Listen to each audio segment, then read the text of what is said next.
महाराष्ट्र में बीएमसी चुनाव के नतीजे आने के बाद सरगर्मियां बढ़ती जा रही हैं। इस चुनाव में बीजेपी सबसे बड़ी पार्टी बनकर उभरी है और इसीलिए वो चाहती है कि मेयर उसका बने। लेकिन शिंदे की शिवसेना ने भी मेयर पद को लेकर दावा कर दिया है और वो इस बार अपनी जिद पर अड़े हुए हैं।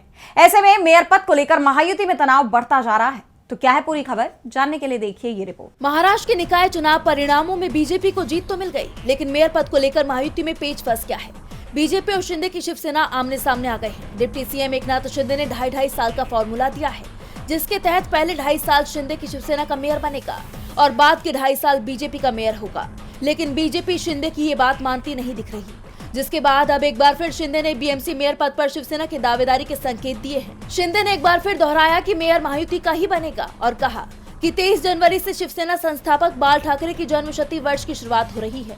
शिव सैनिकों की इच्छा है कि इस मौके पर बीएमसी में शिवसेना का मेयर होना चाहिए। हालांकि शिंदे ने ये साफ किया कि शिवसेना ऐसा कोई फैसला नहीं करेगी जो जनादेश के खिलाफ हो। उन्होंने याद दिलाया कि बीएमसी चुनाव शिवसेना और बीजेपी ने गठबंधन में लड़ा था। जिन नगर निगमों में शिवसेना और बीजेपी ने साथ मिलकर चुनाव लड़ा है, वहाँ महायुति का ही मेयर बनेगा। यानी उन्होंने ये साफ कर दिया कि मेयर तो महायुति का ही होगा, लेकिन बीजेपी का होगा ये तय नहीं है। यानी उनके इस बयान से साफ संकेत मिल रहे हैं कि शिंदे अब अपनी जिद पर अड़ गए हैं। वो अपने हाथ से मेयर पद नहीं जाने देंगे। वहीं शिंदे की इस मांग के बाद बीजेपी ने अब ठाणे और कल्याण डोंबिवली नगर निगमों में अपना मेयर बनाने की मांग कर दी है, जिससे दोनों पार्टियों के बीच में तनाव और ज्यादा बढ़ सकता है।